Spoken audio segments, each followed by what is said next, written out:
In 1992, an Army squad vanished during a routine training exercise in the South Dakota Badlands. Tents left standing. Radios still transmitting. No distress call. No bodies. No search. The official report called it a desertion. Then, 32 years later, a routine weather balloon launch veered off course and led investigators to a remote canyon hidden from satellite view. What they found buried beneath the rocks would haunt them for the rest of their lives and expose a truth more disturbing than anyone was prepared to face. Hit subscribe for more strange disappearances, haunted cold cases, and reality-bending investigations. Because every case starts with what's missing and ends with what was never supposed to be found. The stars over the Badlands were sharper than any city boy had a right to expect on this September night in 1992. Staff Sergeant James Rodriguez lay on his back in the South Dakota grass, hands behind his head, listening to the quiet chatter of his squad setting up camp for their third night of training exercises. At 22, he was the old man of the group, responsible for 13 kids who'd never seen combat but talked about it like they were already heroes. "Sarge, you ever wonder why we're really out here?" Private Sullivan kept his voice low, but Rodriguez heard the question that had been nagging at all of them. 3 days in the middle of nowhere, running communications drills that didn't make sense, testing equipment that seemed too advanced for a routine engineering battalion. "Orders are orders, Sullivan." Rodriguez sat up, looking at the faces around the small fire. 19 and 20-year-olds from Detroit, San Francisco, small towns in Iowa and Texas. Good kids. The kind who joined up because they believed in something bigger than themselves. Private Brooks, a redhead from Michigan with freckles and a nervous laugh, poked at the fire with a stick. "My dad was in Vietnam. He said when you start asking why you're somewhere, it's usually because you shouldn't be there." "Shut it, Brooks." Rodriguez's tone was gentle but firm. "We're engineers. We build things, we fix things, we make sure the real fighters have what they need. That's it." But Rodriguez was lying, and they all knew it. These 3 days had revealed something that made his stomach twist every time he thought about it. The prototype equipment they were field testing wasn't defensive. It was offensive. Targeted disruption technology designed to knock out enemy communications while keeping friendly forces connected. Except the target frequencies weren't foreign military bands. They were civilian emergency services, police radios, hospital communications, air traffic control. Rodriguez had been in the Army for 6 years now, since enlisting straight out of high school. He'd signed up to protect people, not to blind them before someone else hurt them. And every test they'd run since arriving here had been calibrated for domestic use. "Sarge." Specialist Garcia crawled over from where he'd been monitoring the radio. "Colonel Hayes wants to see you. Priority 1. Rodriguez felt his chest tighten. It was past midnight now. Hayes had been acting strange since they'd arrived, short conversations.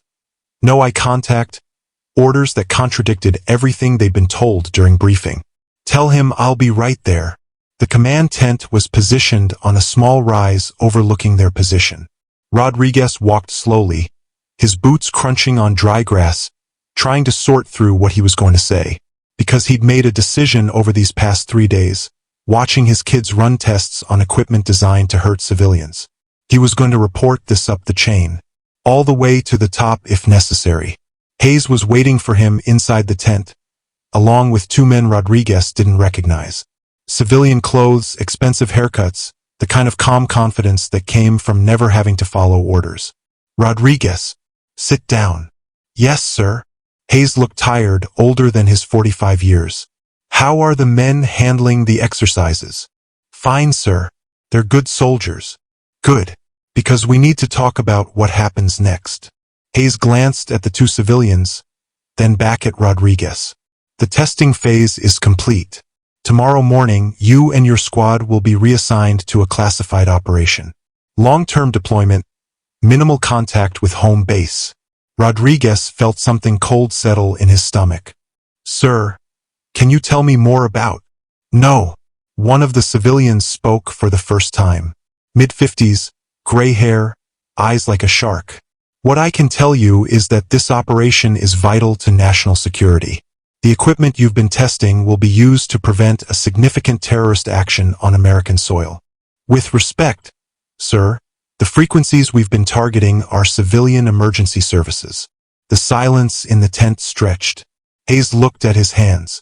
The civilians looked at Rodriguez like he was a problem that needed solving. Rodriguez, the second civilian said quietly, you're going to forget what you think you've learned about target frequencies.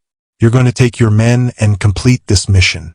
And you're going to do it because the alternative is a court-martial for you and dishonorable discharges for 13 young men who trusted you to keep them safe. Rodriguez stared at him. Are you threatening my soldiers? I'm explaining reality. Rodriguez stood up. 6 years in the army. 6 years of believing that the uniform meant something, that the oath he'd taken meant something. Colonel Hayes, I request permission to file a formal complaint about this operation. Hayes finally looked up. Denied.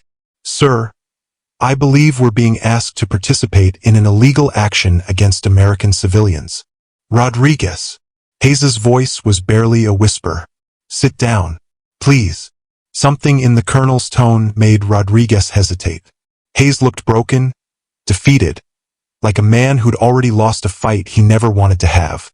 These gentlemen have made it clear that this operation will proceed with or without our cooperation, Hayes said slowly.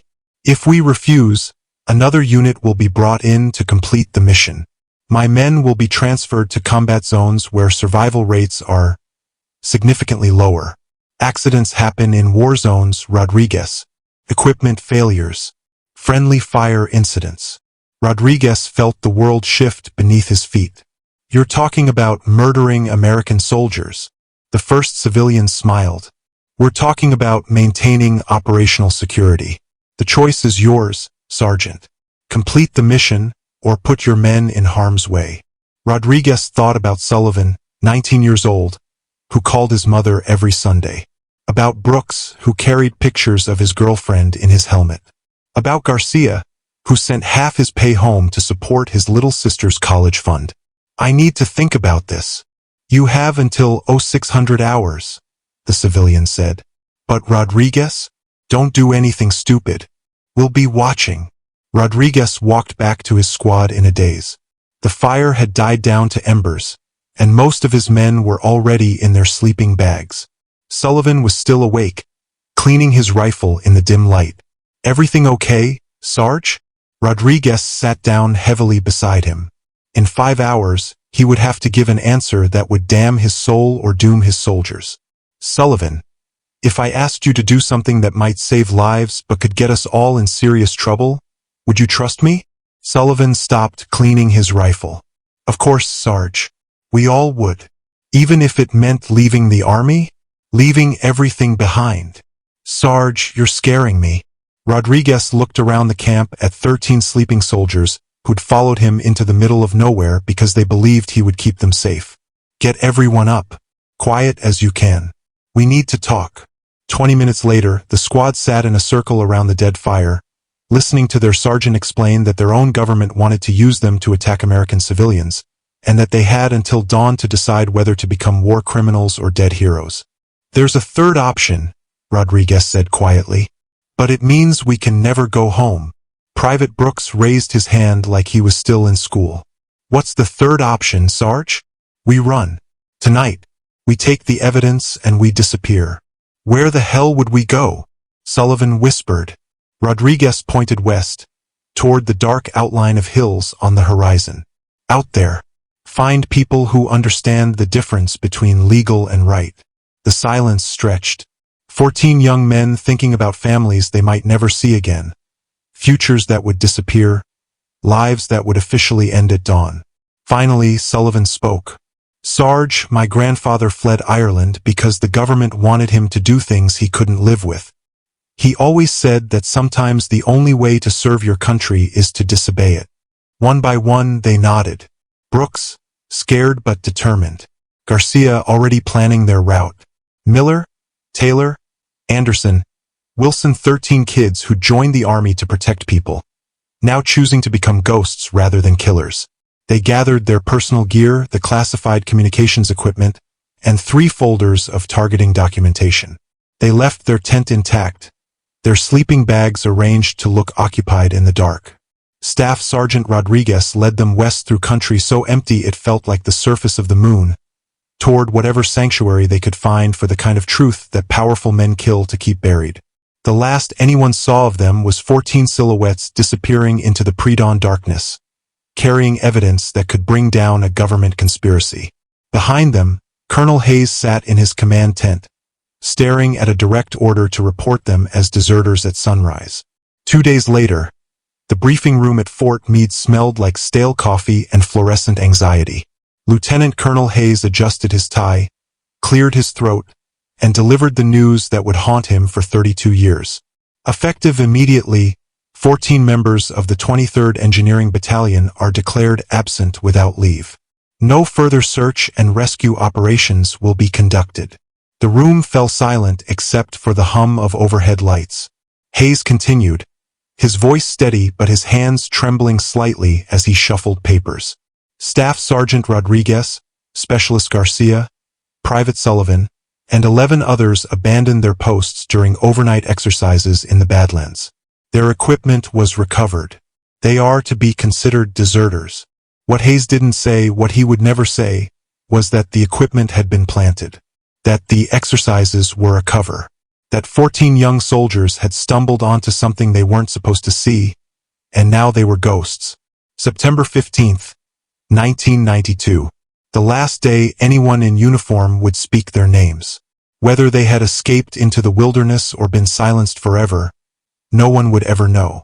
32 years later, on a cold October morning in 2024, Theodore Arnett pulled his jacket tighter against the South Dakota wind and squinted at the weather balloon ascending into the gray sky. At 28, he'd been tracking atmospheric data for the National Weather Service for 6 years, and most days blended into the next: pressure readings, wind speeds, temperature gradients, all feeding into models that predicted whether farmers in Nebraska should worry about their corn. This Tuesday felt different.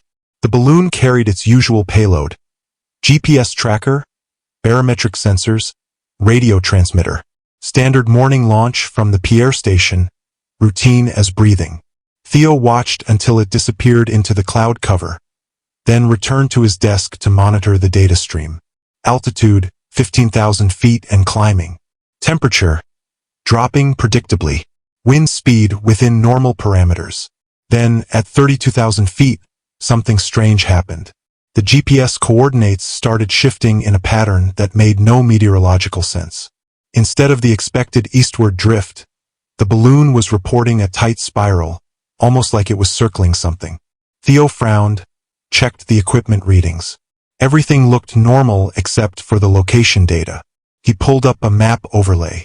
The coordinates placed the balloon over the Pine Ridge area, near what looked like empty Badlands. But the pattern was too deliberate, too precise.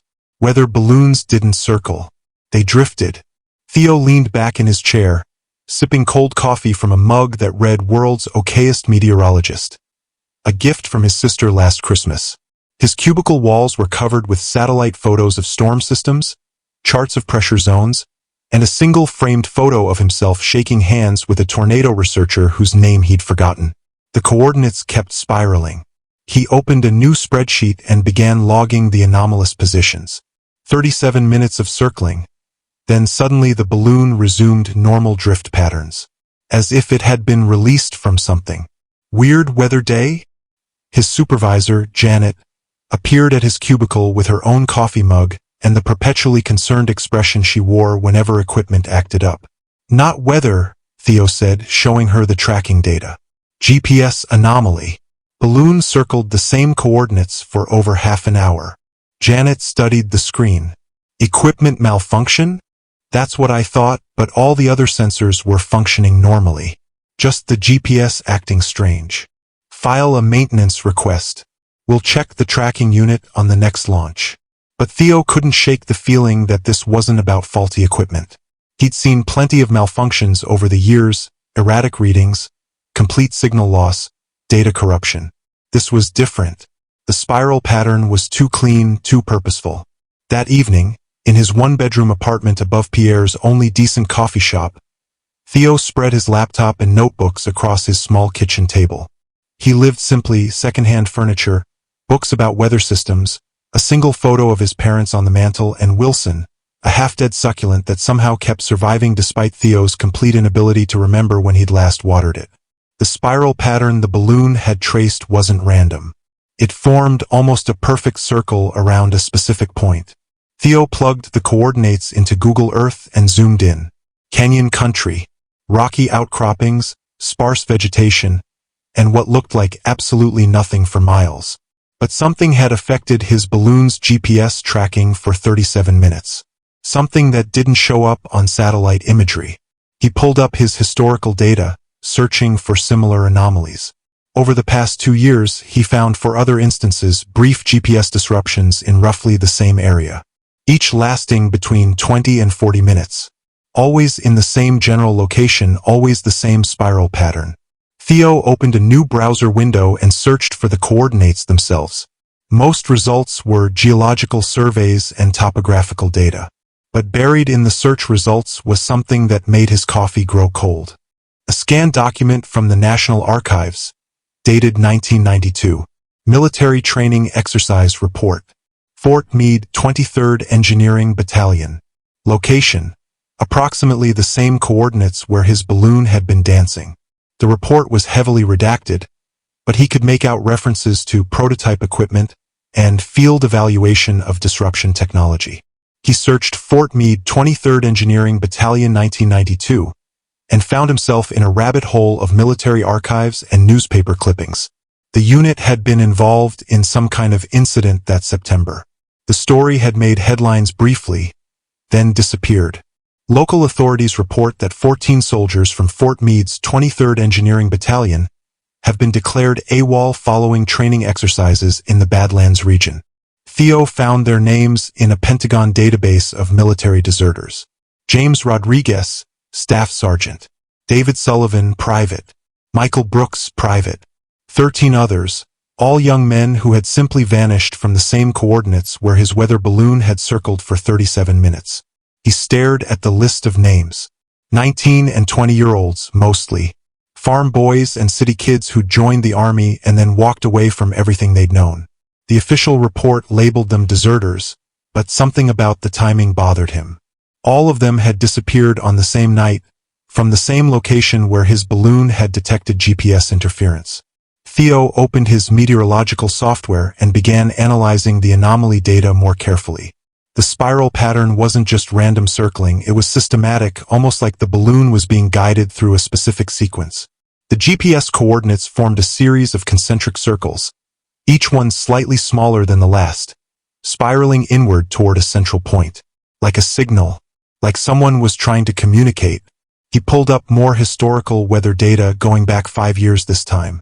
The patterns were there, faint but consistent. GPS anomalies in the same area, always during morning launches, always lasting between 20 and 40 minutes. Someone in the Badlands had been trying to send a message for years. And today, finally, someone had been listening. Theo grabbed his phone and called his friend Marcus, a veteran who worked at the VA hospital in Rapid City. They'd met at a bar trivia night 2 years ago, bonded over their shared love of obscure historical facts and Marcus's ability to remember every detail of every war the U.S. had ever fought. "Marcus, it's Theo. You got a minute?" "Jesus, Theo, it's past midnight. What's up? I need to ask you about something military-related.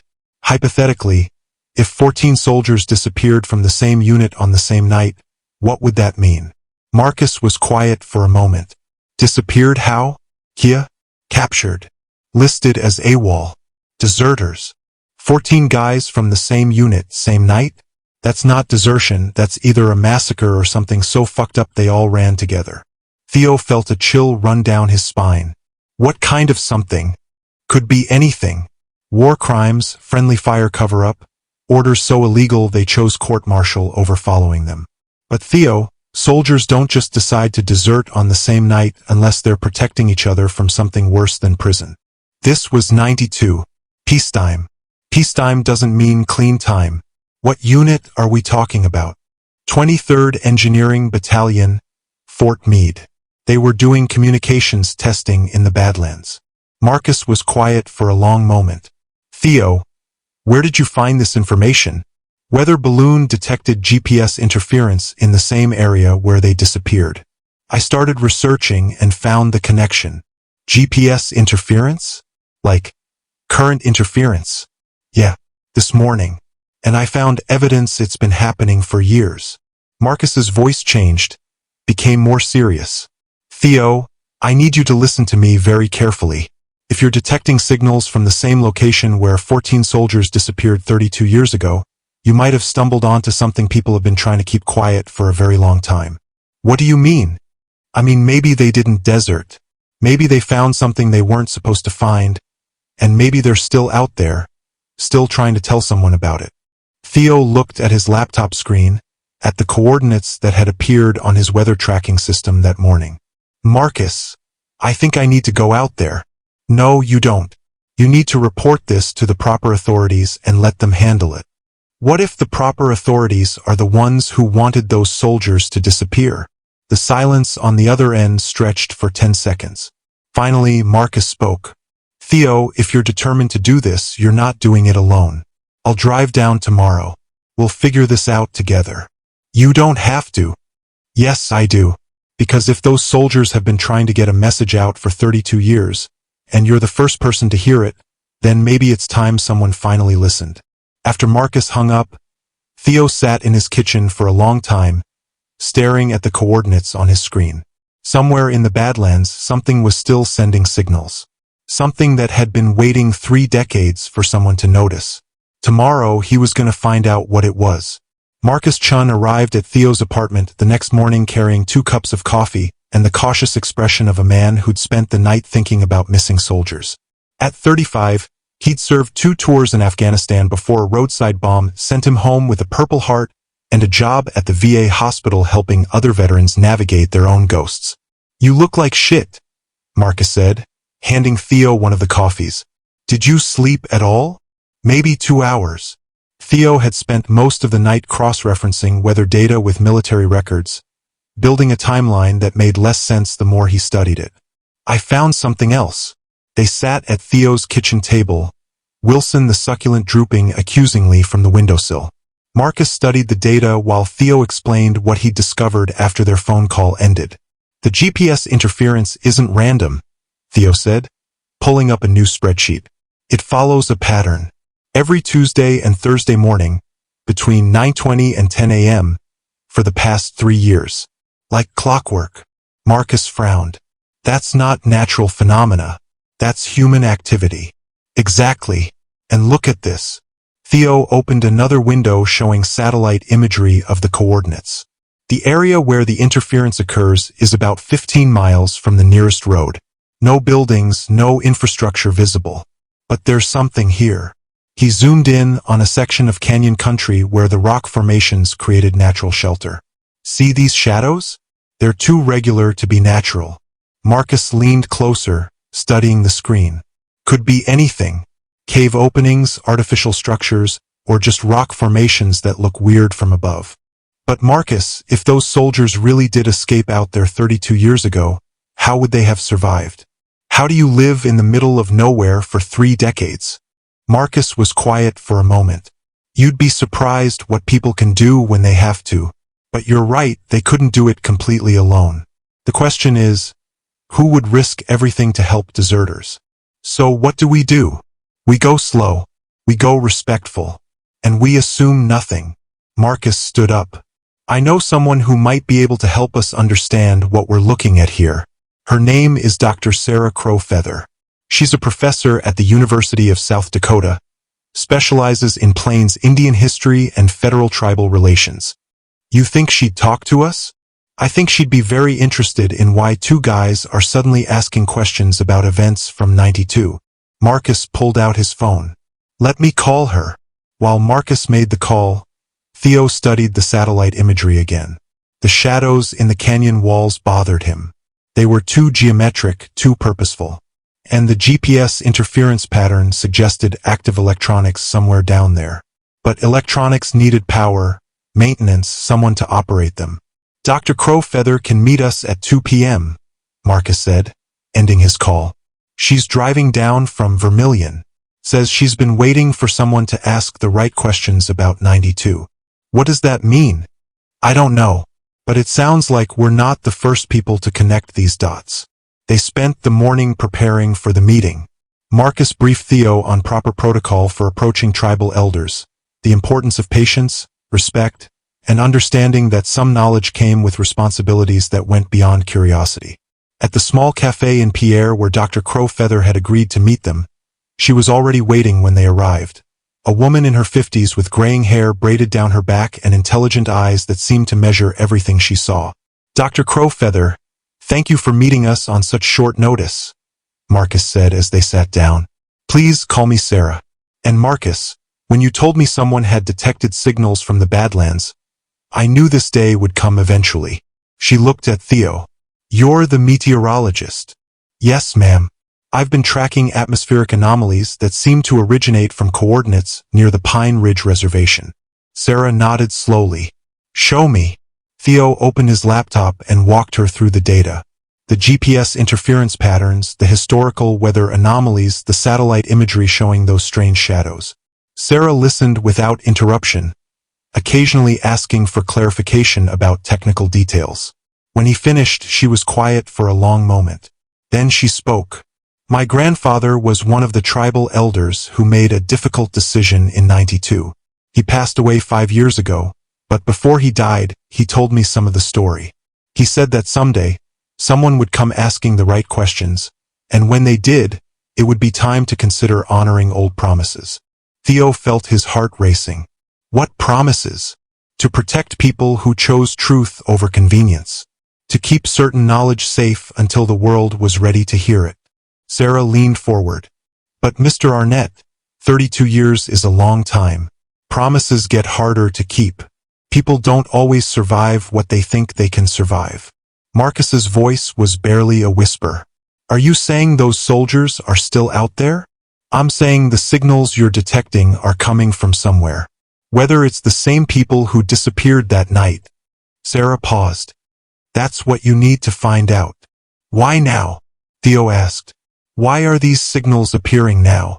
Sarah's expression grew troubled. Because some of the technology that was being tested back then is being used again.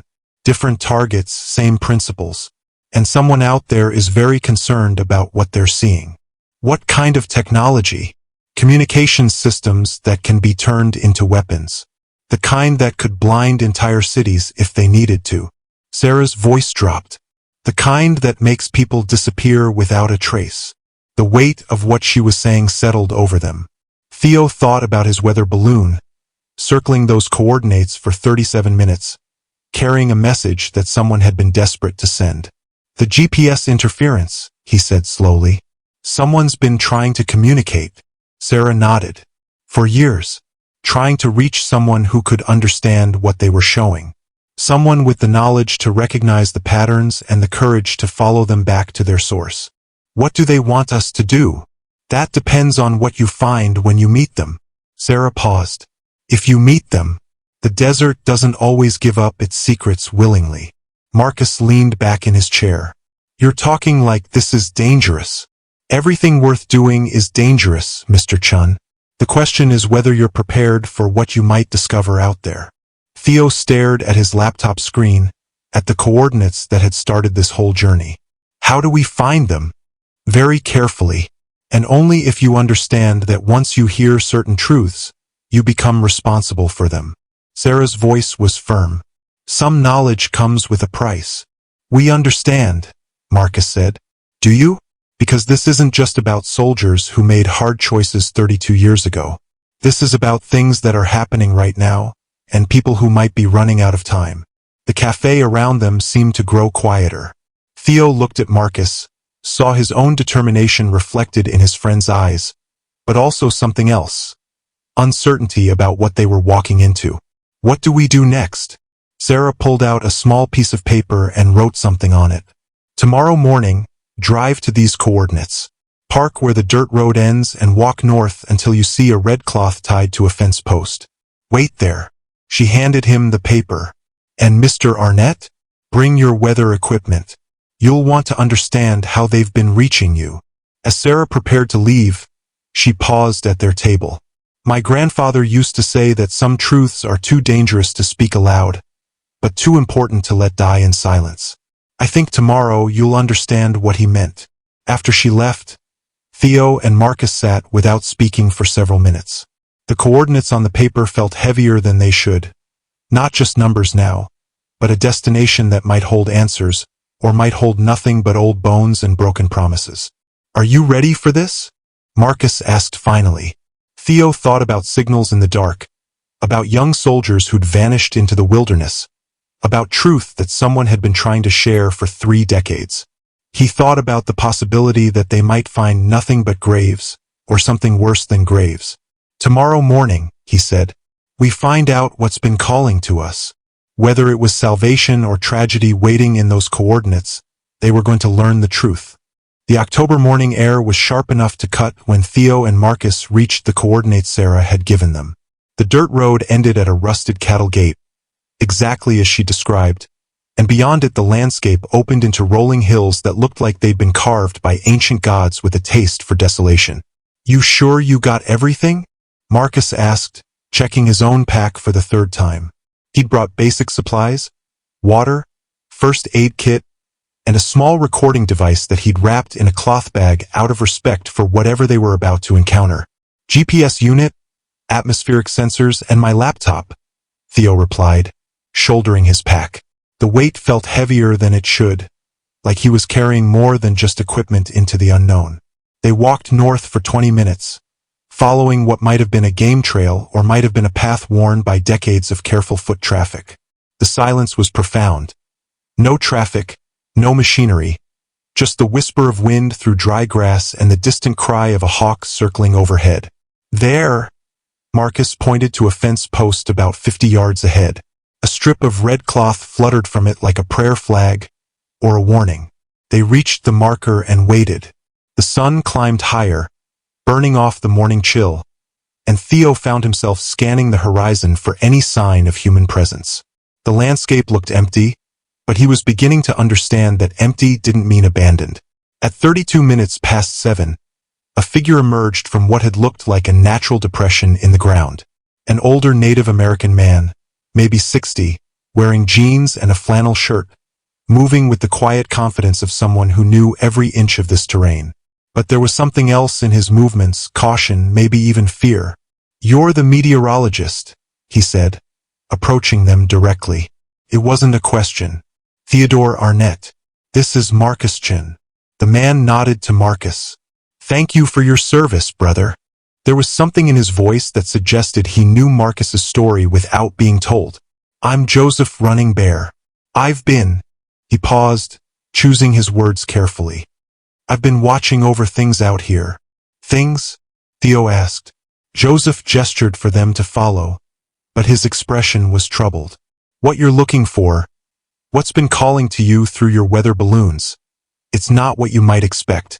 He led them across the seemingly empty landscape, but as they walked, Theo began to notice details that suggested human modification. Stones arranged in patterns that looked natural but created clear sight lines. Vegetation that had been carefully tended to provide cover. How long have you been watching over this place? Marcus asked. My whole adult life. My father was one of the original elders who made certain promises back in '92. When he passed, I took over. Joseph stopped beside what looked like a natural rock formation. But promises get harder to keep when the people you made them to start changing. Changing how? Theo asked. Joseph pressed his hand against a specific point on the rock face, and a section swung inward, revealing a narrow passageway. You'll see. But understand, what's down there isn't what it used to be. Time does things to people. Isolation does things to people. And guilt. He shook his head. Guilt does the worst things of all. The passageway led into a natural cave system that had been modified with care and ingenuity. Solar panels hidden among the rocks outside fed power to LED lights that illuminated the interior. The air was cool and dry, with the faint hum of electronics and something else. A smell that Theo couldn't quite identify. Something organic and stale. Jesus, Marcus whispered as they entered the main chamber. The cave had been transformed into something between a military communications center and a museum of obsession. Radio equipment lined one wall, some of it clearly military surplus from the 90s, other pieces that looked like they'd been built or modified by hand. Maps covered another wall, but they weren't ordinary maps. They were covered with pins, strings, photographs, and handwritten notes in different colored inks that created a web of connections too complex to follow. And everywhere, boxes of documents, photographs, and what looked like surveillance equipment pointed in all directions. But it was the man sitting at the table in the center who made Theo's breath catch. He was maybe 50 years old, but he looked older, much older. His hair was completely white. His skin weathered beyond his years, and his eyes had the hollow look of someone who'd seen too much and slept too little for too long. He looked up as they entered, and Theo felt a shock of recognition even though he'd never seen this face before. This was one of the young soldiers from the 1992 military records, but aged by something more than just 3 decades. "Staff Sergeant Rodriguez?" Marcus asked softly. The man's laugh was bitter. "James. Just James now. Haven't been a sergeant in a very long time." He gestured around the chamber. "Welcome to what's left of the 23rd Engineering Battalion." "What's left?" Theo asked. "Where are the others?" James's expression darkened. "Sullivan died in 98. Pneumonia that turned into something worse because we couldn't risk going to a hospital. Brooks lasted until 2006, heart attack brought on by stress and too much time spent looking over his shoulder. Garcia made it to 2012 before." He paused. Before he couldn't take the waiting anymore. The weight of what he was saying settled over them like a cold blanket. Marcus's voice was barely a whisper. "You're the only one left? The only one still breathing? But that's debatable some days." James stood, moving with the careful precision of someone whose body had been pushed too hard for too long. "Do you want to know what happened to us? Really happened. That's why we're here," Theo said. James walked to the wall of maps and pointed to a series of red marks scattered across detailed drawings of military installations. "We didn't just discover that they wanted us to test communications disruption technology on American civilians. We discovered that it was already being tested. On us." "What do you mean?" Marcus asked. "The exercises in 92 weren't field tests of new equipment. They were field tests of us. How long could soldiers function under electronic harassment? How much psychological pressure could we take before we broke?" James's voice was growing louder, more agitated. "We were the lab rats, and the maze was designed to drive us insane." Garcia, one of the names from the missing soldiers list, Garcia was dead. They were all dead except for this one broken man who'd been alone in these caves for over a decade. "The GPS interference," Theo said slowly. "You've been sending it?" James turned to look at him, and Theo saw something unsettling in his eyes. A kind of desperate intensity that might have been madness or might have been the last threads of sanity holding on. "Every Tuesday and Thursday for 3 years. Ever since I figured out how to modify the equipment to reach the outside world. I've been trying to warn people." "Warn them about what?" "About what's coming back. The same technology we refused to deploy in 92 is being activated again. But bigger this time. Much bigger." James moved to another section of the cave and pulled out photographs, satellite images, technical diagrams, pages covered in handwritten notes. "They're not just targeting communications anymore. They're targeting minds." Marcus stepped closer. "What are you talking about?" "Frequency manipulation that can cause disorientation, hallucinations, even death if exposed long enough. The equipment we tested in 92 was just the prototype. What they're building now could affect entire populations." Theo looked around the chamber at the obsessive documentation, the surveillance equipment, the maps covered with connections that might have been brilliant or might have been the product of 30 years of isolation and paranoia. "James," he said gently, "how do you know all this?" James stared at him for a long moment, then laughed. A sound with no humor in it. "Because they never stopped watching us. Even out here, even after all these years, they've been monitoring our communications, tracking our movements. And I've been monitoring them right back."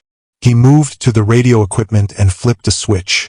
The chamber filled with electronic static, then voices, official-sounding conversations, coded transmissions, fragments of government communications that James had apparently been intercepting for years. "Listen," he said, adjusting the frequency. "They're talking about Phase 3 deployment. Full-spectrum psychological warfare capability. And the target zones." He pulled out a map of the United States covered with red circles. Every major population center in the country. Theo felt a chill that had nothing to do with the cave's temperature. Either they were looking at evidence of a massive government conspiracy, or they were listening to the paranoid delusions of a man who'd been alone too long with his guilt and his fears. "James," Marcus said carefully, "when was the last time you talked to someone from outside? Someone who wasn't Joseph?" James's eyes narrowed. "You think I'm crazy. You think 30 years of isolation has broken my mind." "I think 30 years of anything would be hard on anyone," Marcus replied. "But I also think you've been carrying a hell of a burden all by yourself." James stared at them both for a long moment, then his shoulders sagged. For the first time since they'd arrived, he looked less like a conspiracy theorist and more like what he really was, a man who'd been alone with terrible knowledge for far too long. "Maybe you're right," he said quietly. "Maybe I am crazy, but the signals don't lie. The equipment doesn't lie. And if I'm wrong about what's coming, then all I've done is waste 30 years of my life. But if I'm right," he gestured to the boxes of evidence surrounding them. "If I'm right, then someone needs to know what they're planning. Someone needs to stop them before they finish what they started." Theo looked at Marcus, saw his own uncertainty reflected in his friend's eyes. They'd found one of the missing soldiers, but not the heroic survivor they'd hoped for. They'd found a broken man with a story that might be the most important thing they'd ever heard, or the tragic delusion of someone who'd been fighting ghosts for 30 years. The question was, which one was it? The silence in the cave stretched until it became uncomfortable. James stared at them with those hollow eyes, waiting for judgment, while Theo tried to process what they'd just heard. One man, alone for over a decade, claiming to have uncovered a conspiracy that reached to the highest levels of government. "James," Theo said finally, "I need to understand something. The other soldiers who died, were they helping you with this surveillance work?" James shook his head. "Sullivan gave up after the first few years. Said the guilt was eating him alive and he just wanted to forget. Brooks tried to help for a while, but the isolation got to him. Started talking about going home, turning himself in, facing whatever consequences came." His voice dropped. "Garcia was the only one who really understood what we were dealing with. He helped me set up most of this equipment, taught me how to intercept their communications." "What happened to Garcia?" Marcus asked gently. James walked to a corner of the chamber where a military cot sat beneath a small shrine, photographs, dog tags, personal effects. He started hearing voices in the static. Claimed the signals were getting inside his head, that they were using the technology on him personally. "I told him it was just stress, isolation, but..." He picked up a journal from beside the cot. His final entries. "Read them yourself." Marcus opened the journal carefully.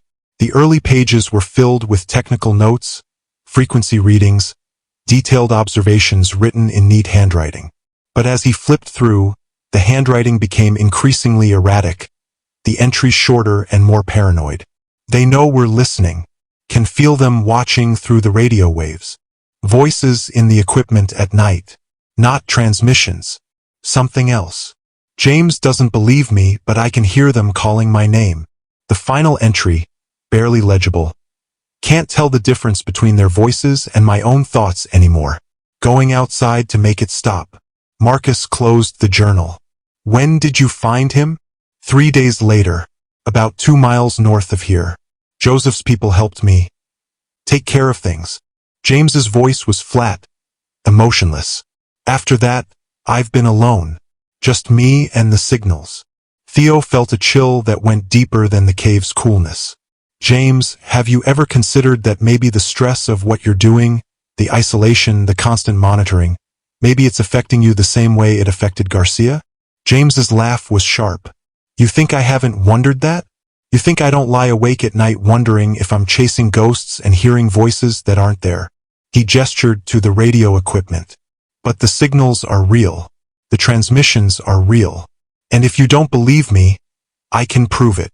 He moved to the radio bank and began adjusting dials. They run a test transmission every Wednesday at 11 a.m. Encrypted communications about deployment schedules, target verification, operational readiness. He checked his watch. We've got 20 minutes. While they waited, James showed them through his documentation. Boxes of intercepted communications, photographs of antenna installations, technical specifications that he claimed proved the government was preparing to deploy psychological warfare technology on American civilians. Some of it looked legitimate, official documents with government letterheads, technical diagrams that matched equipment Theo recognized from his meteorological work. But other materials were harder to verify, blurry photographs, hand-copied transcripts, connections drawn between events that might have been coincidental. This antenna array in Colorado, James said, pointing to a photograph, went online 6 months ago. Officially it's for weather monitoring, but look at the frequency specifications. He showed them a technical document covered with his handwritten notes. Those frequencies matched the psychological manipulation protocols from the original 92 research. Marcus studied the papers. James, how are you getting access to classified technical specifications? I'm not. I'm intercepting them when they transmit updates to field installations. They use encrypted burst transmissions, but the encryption is old, based on algorithms Garcia and I helped develop back in our engineering days. At exactly 11 a.m., the radio crackled to life. Through the static came voices, official, professional, discussing what sounded like deployment schedules and operational parameters. James quickly began recording, his hands moving over the equipment with practiced efficiency. Target zones Alpha through Delta showing green status for Phase 3 initialization, came a voice through the static. Psychological impact assessment indicates 92% effectiveness in preliminary trials. Theo felt his stomach drop. Whether this was real intelligence or an elaborate hoax, the content was terrifying. Equipment calibration complete for Seattle, Portland, and Denver installations. Awaiting authorization for population-scale deployment. Confirmed. Phase 3 authorization expected within 72 hours. Begin final preparation protocols. The transmission ended, leaving only static. James turned off the recording equipment and looked at them with grim satisfaction. Still think I'm crazy? Marcus was pale. Those voices, they could be anyone. Ham radio operators, people playing pranks, actors reading scripts you wrote yourself. Could be, James agreed. But they're using military communication protocols that haven't been publicly documented. They're referencing installation locations that match antenna arrays I've been tracking for months. And they're discussing technology that directly corresponds to what we were forced to test 32 years ago. Theo stared at the radio equipment, his mind racing. As a meteorologist, he understood radio communications, frequency management, atmospheric interference patterns. What James was showing them was technically sophisticated, consistent across multiple data points, and aligned with equipment installations that could be independently verified. But it was also the kind of thing that could be fabricated by someone with the right technical knowledge and enough time to create an elaborate fiction. James, he said carefully, assume for a moment that everything you're saying is true. What do you want us to do about it? I want you to take this evidence to the outside world. Get it to journalists, scientists, anyone who can verify it independently and get the truth out before they finish what they started. And if we take your evidence and it turns out to be... Theo paused, not wanting to say the word delusion directly. If it turns out I've been chasing shadows for 30 years?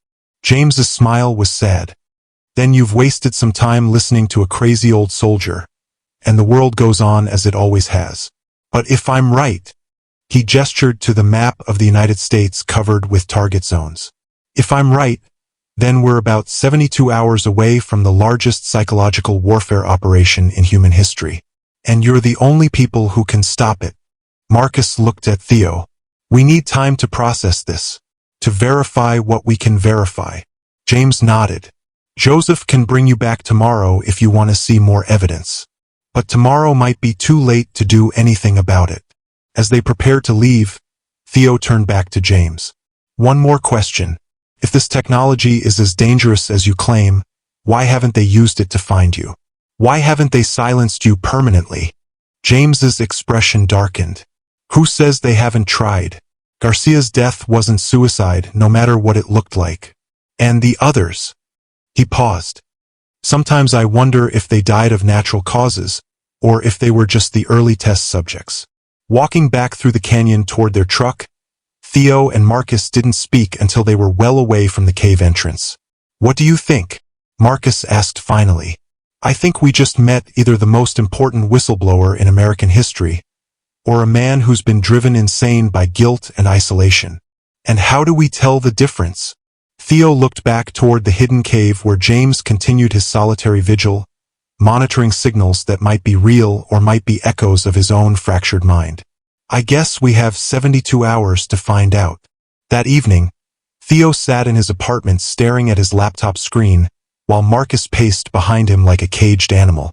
They'd been going over James's evidence for 3 hours, cross-referencing coordinates, verifying technical specifications, and trying to separate facts from what might be the elaborate fantasies of a broken mind. The antenna installations are real, Theo said, pulling up satellite imagery. I can confirm at least 6 of the locations James identified. They're exactly where he said they'd be, and they all went online within the past 18 months. Marcus stopped pacing. But that doesn't prove they're being used for psychological warfare.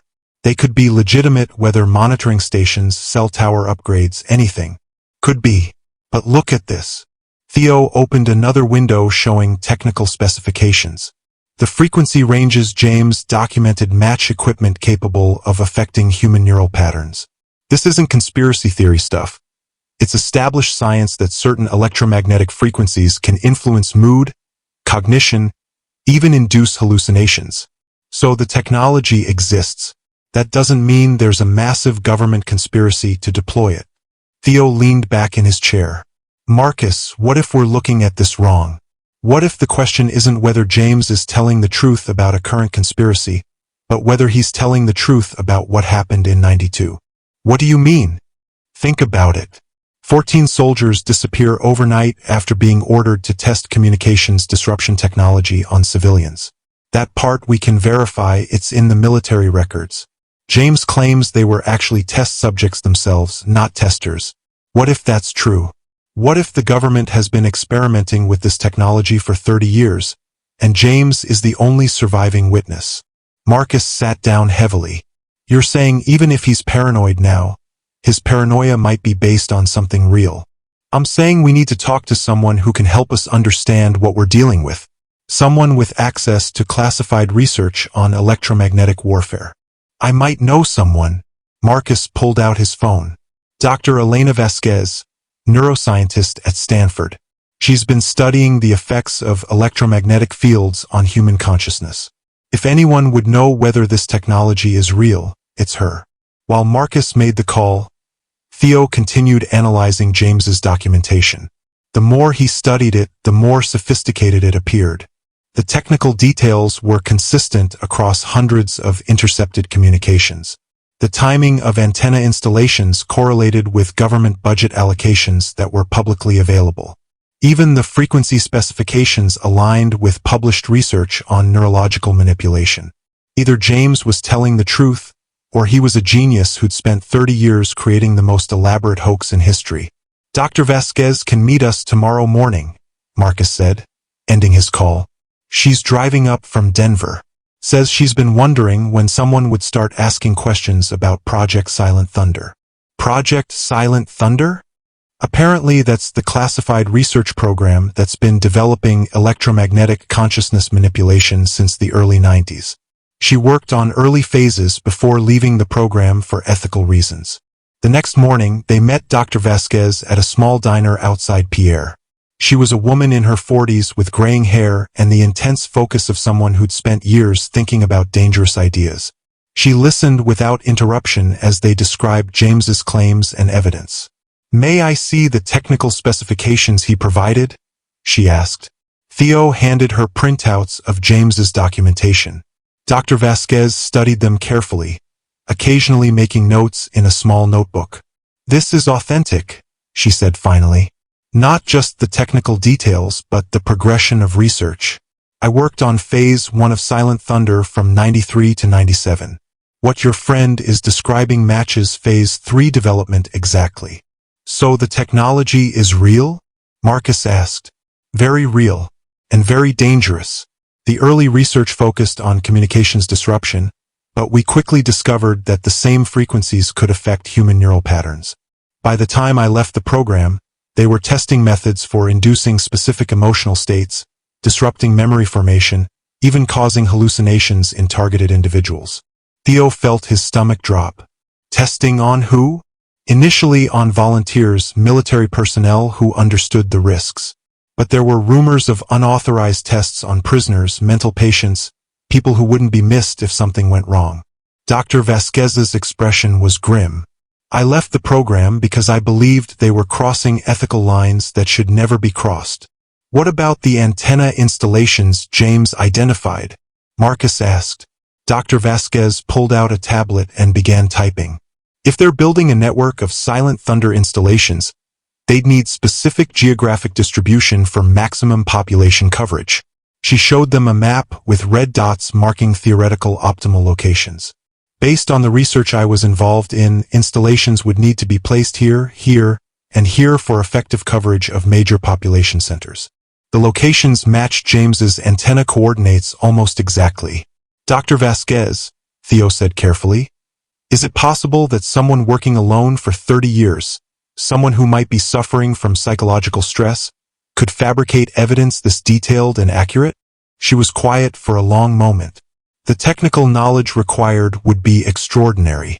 The consistency across multiple data sources would be nearly impossible to maintain. And frankly, some of these specifications reference research that was classified above my clearance level. I don't see how a civilian could have access to this information unless... Unless what? Unless he was telling the truth about being a test subject. People who've been exposed to Silent Thunder technology often retain fragments of technical memory, sometimes more detailed than their conscious minds can access. It's one of the side effects we documented. Marcus leaned forward. Side effects like paranoia and hallucinations? Among others. Long-term exposure can cause persistent anxiety, difficulty distinguishing between real and false memories, and in severe cases, complete psychological breakdown. She paused. But it can also cause enhanced pattern recognition and technical intuition. Someone who'd been a test subject might be uniquely qualified to understand and track this technology. They sat in silence for several minutes, processing the implications. Finally, Dr. Vasquez spoke again. "Gentlemen, if your friend is correct about Phase 3 deployment, we're talking about the ability to influence the thoughts and emotions of entire populations. Elections could be decided by adjusting anxiety levels in key demographics. Social unrest could be triggered or suppressed with frequency adjustments. It would be the end of free will as we understand it." "What do we do?" Theo asked. "You document everything. You find independent verification wherever possible. And you get this information to journalists who specialize in investigating government overreach." She handed Marcus a business card. "This is Sarah Chun, no relation. She's an investigative reporter with the Washington Post who's been tracking classified defense programs. If anyone can help you get this story out safely, it's her." As Dr. Vasquez prepared to leave, she turned back to them. "Be careful. If Silent Thunder is real and operational, they have ways of monitoring people who get too close to the truth. Your friend James may have survived 30 years in hiding, but you don't have that luxury." That afternoon, back in James's cave, they shared what they'd learned. James listened to Dr. Vasquez's confirmation with something that might have been relief or might have been vindication. "So I'm not crazy," he said quietly. "You might be both right and crazy," Marcus replied gently. "The two aren't mutually exclusive." James laughed, the first genuine humor they'd heard from him. "Fair enough. But now you know what we're up against. The question is, what are you going to do about it?" Theo looked around the cave at 30 years of accumulated evidence, at the sophisticated equipment James had maintained in isolation, at the documentation of what might be the greatest threat to human freedom in history. "We're going to tell the world," he said. "All of it. Your story, the technology, everything. Even if it destroys you? Some things are more important than personal safety," Theo replied. "You taught me that." James smiled, the first real smile they'd seen from him. "Then let's get to work. We have a lot of evidence to organize, and not much time to do it." As they began the process of documenting everything, Theo realized they'd crossed a line. They were no longer investigators trying to solve a mystery. They were witnesses to something that powerful people would kill to keep secret. And there was no going back. The next morning, Theo sat in his motel room staring at the business card Dr. Vasquez had given Marcus. Sarah Chun, investigative reporter, Washington Post. Below her name, someone had handwritten, "Specializes in classified defense programs." "You sure about this?" Marcus asked, pacing beside the window. "Once we make this call, there's no going back. We'll be whistleblowers. We're already whistleblowers. The question is whether we're going to be effective ones." Theo picked up his phone and dialed the number. Sarah Chun answered on the second ring. "This is Sarah." "Ms. Chun, my name is Theodore Arnett. Dr. Elena Vasquez gave me your number. She said you investigate classified defense programs." There was a pause. "Elena doesn't give out my number lightly. What kind of program are we talking about?" "The kind that's been running for 30 years and might be deployed against American civilians in the next 72 hours. Another pause, longer this time. "Where are you calling from?" "South Dakota.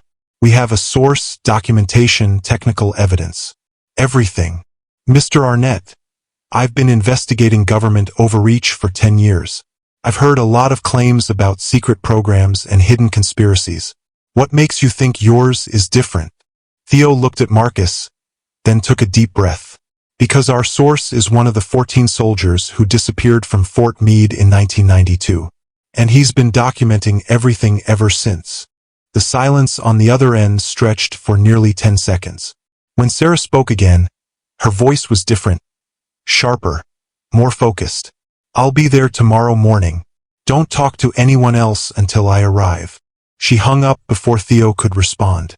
24 hours later, a rental car pulled into the motel parking lot at 6 a.m. The woman who got out was in her late 30s, with dark hair pulled back in a practical ponytail and the slightly frazzled look of someone who'd driven through the night. She carried a laptop bag, a large coffee, and the purposeful stride of a journalist who'd covered stories that made editors nervous. "Theodore Arnett?" she asked, approaching Theo's motel room door. "That's me. You made good time from Denver.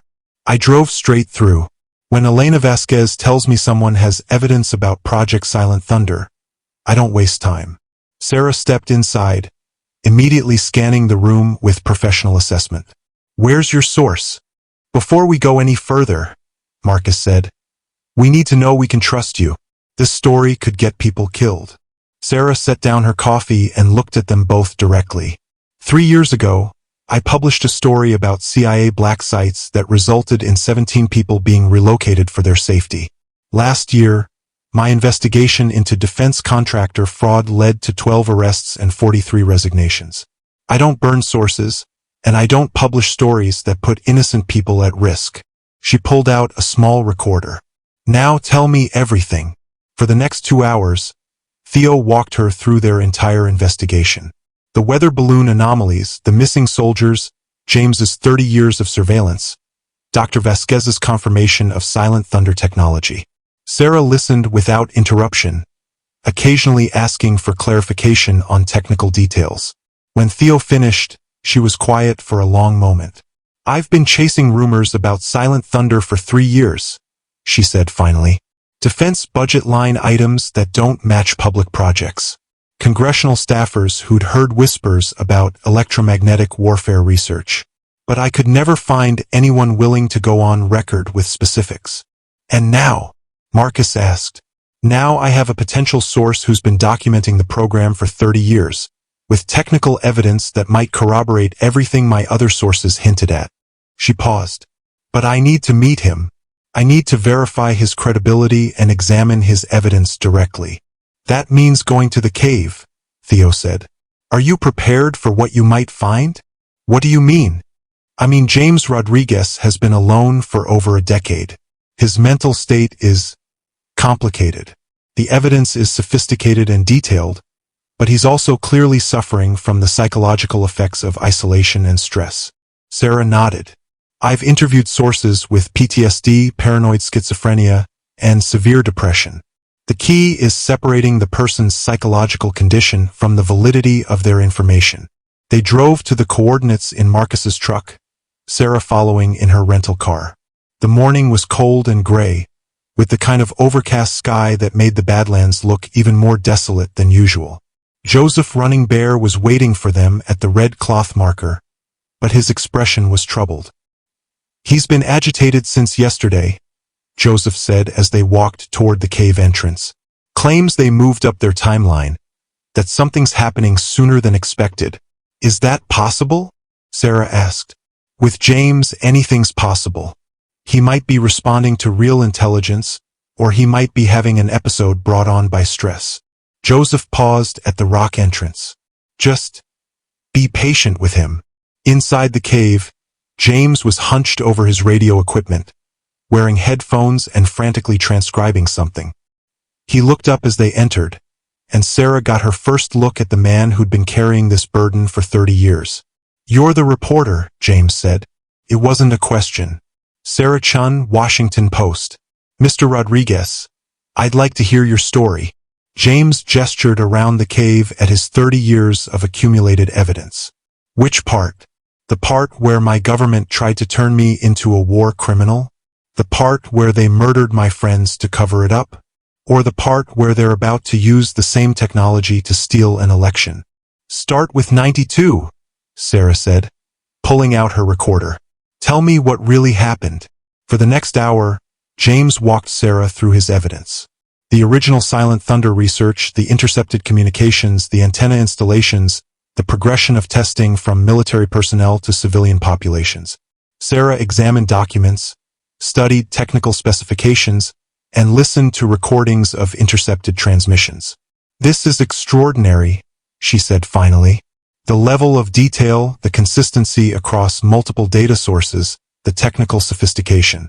Either you're telling the truth about a massive government conspiracy, or you've created the most elaborate hoax in history. Which do you think it is? James asked. Sarah looked around the cave at the sophisticated equipment, the carefully organized documentation, the evidence of decades of patient surveillance work. I think you're telling the truth, but I also think you're right about the timeline accelerating. She showed James her phone, displaying a news alert. Emergency congressional session called for Monday. Something about national security preparations for election integrity. James's face went pale. That's the authorization meeting. They're moving to full deployment. How much time do we have? If they get congressional authorization Monday, they could activate the full network by Tuesday morning. James pulled out a map covered with red circles. Election day. Every major population center in the country. Sarah stared at the map, understanding the implications. They could suppress voter turnout in specific districts, influence mood and anxiety levels in key demographics, effectively control the outcome of the election. Not just this election, James said quietly. Every election going forward. Once they perfect the technology, democracy becomes whatever they want it to be. Sarah turned to Theo and Marcus. I need to make some calls. I have sources inside the Pentagon who might be able to confirm deployment schedules. And I need to reach out to my editor about fast-tracking publication. How quickly can you get the story out? Theo asked. If I can verify enough details independently, I can have something online by Sunday night. But Sarah Chun telling the story alone isn't enough. We need more sources, more verification. What kind of verification? Sarah pulled out her phone. The kind that could get us all killed, but might be the only way to stop this. She looked at James. I need to find someone currently inside the Silent Thunder program who's willing to talk. Someone who can confirm that deployment is actually happening. James stared at her for a long moment. You understand what you're asking? Anyone still inside that program has been complicit in 30 years of illegal surveillance and psychological warfare against American citizens. I understand. But sometimes the only way to stop a conspiracy is to turn the conspirators against each other. As Sarah prepared to leave the cave, she turned back to James. What you did in '92, choosing conscience over orders, it took extraordinary courage. But what you've done since then, documenting everything, preserving the evidence, waiting for the right moment to act, that took something even rarer. What's that? Faith. Faith that eventually someone would listen. Someone would care enough to act. James was quiet for a moment. Don't make me wait another 30 years to find out if you're right. You won't have to, Sarah replied. One way or another, this ends this week. As they drove back toward town, Theo looked in his rearview mirror at the empty landscape that had hidden so much truth for so long. Tomorrow, Sarah would begin the process of exposing Silent Thunder to the world. By Sunday, the American people would know what had been done in their name. The question was whether it would be enough to stop what was coming. Sarah Chun worked through the night in her Denver hotel room, her laptop screen casting blue light across pages of evidence spread across the bed.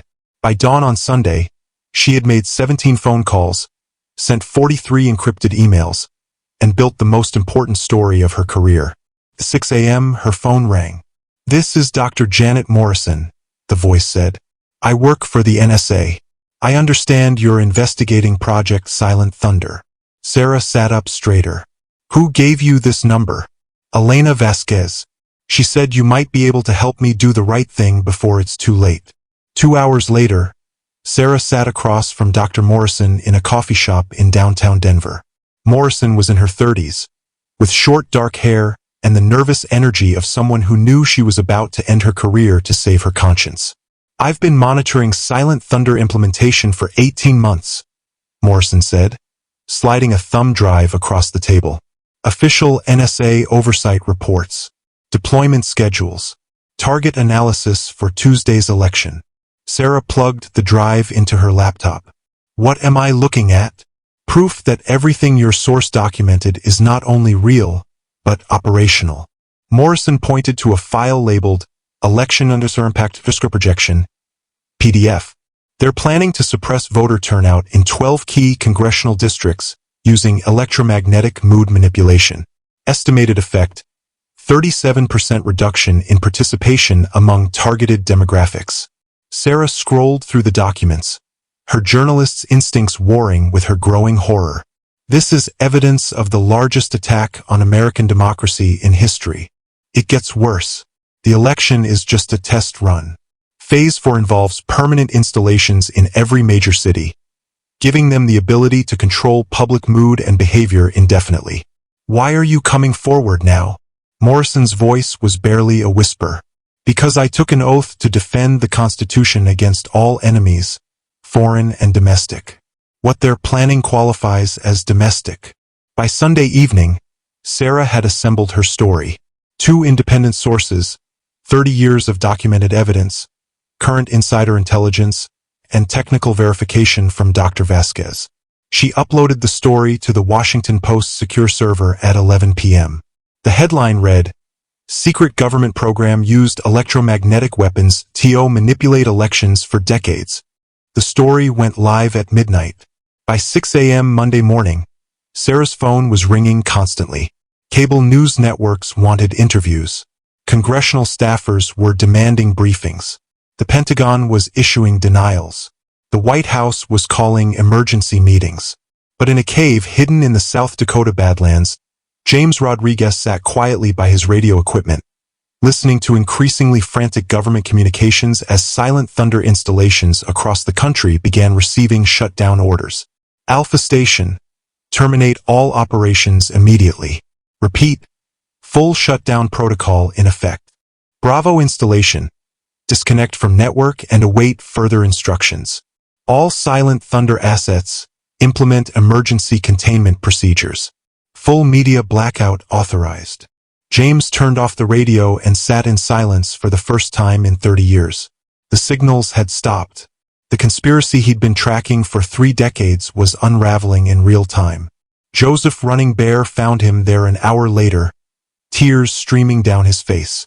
"It's over," James said quietly. "They're shutting it down.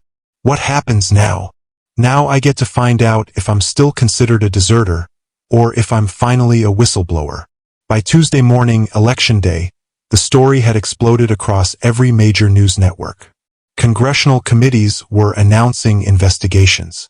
The Attorney General was promising prosecutions. Military personnel were coming forward to confirm details of the program. And in the small town of Pierre, South Dakota, Theodore Arnett sat in his weather station cubicle, monitoring atmospheric conditions with a clear conscience for the first time in a week. His phone rang at 10 a.m. "Theo, it's Sarah. Turn on the news." Theo pulled up a live stream on his computer.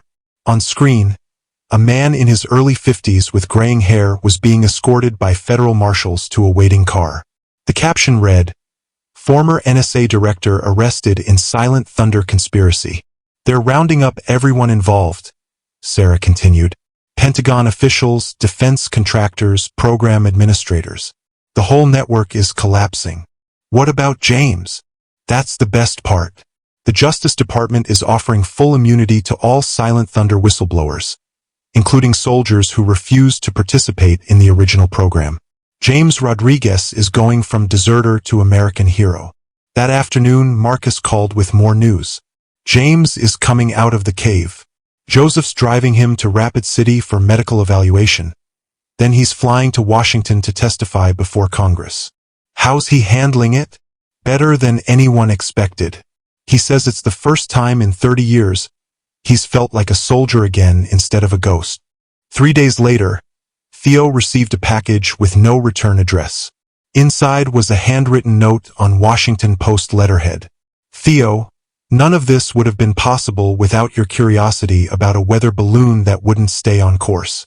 Sometimes the most important discoveries come from people who notice when things don't behave the way they're supposed to. James asked me to give you this. Sarah." Below the note was a military medal, a Bronze Star for heroic achievement, with an inscription, "For 32 years of service above and beyond the call of duty." A week later, Theo was back at his desk, tracking routine weather patterns over the South Dakota plains. But now, when his balloons detected anomalies, he paid attention in a different way. He understood that sometimes the most important signals come from the most unexpected places. His phone buzzed with a text message from an unknown number. "Weather looking clear for the foreseeable future. Thanks for listening to the signals. Jr." James Rodriguez had spent 32 years in exile, documenting a conspiracy that threatened the foundation of American democracy. But he'd never lost faith that eventually, someone would hear his message and understand its importance. That someone had turned out to be a meteorologist who noticed when things didn't behave the way they were supposed to. Sometimes that's all it takes to change the world. One person willing to follow the signals no matter where they lead. Outside his window, the South Dakota sky was vast and clear, full of possibilities for truth-tellers brave enough to send their messages into the darkness, and curious enough to listen when those messages finally reached home. James Rodriguez was no longer a ghost haunting the Badlands. He was a veteran returning from the longest deployment in American military history, carrying proof that some promises are worth 30 years of sacrifice to keep. And in weather stations across the country, meteorologists went back to tracking storms and pressure systems, knowing that if another conspiracy tried to hide its signals in the atmosphere, someone would be listening. The weather, after all, always tells the truth to those who know how to read it.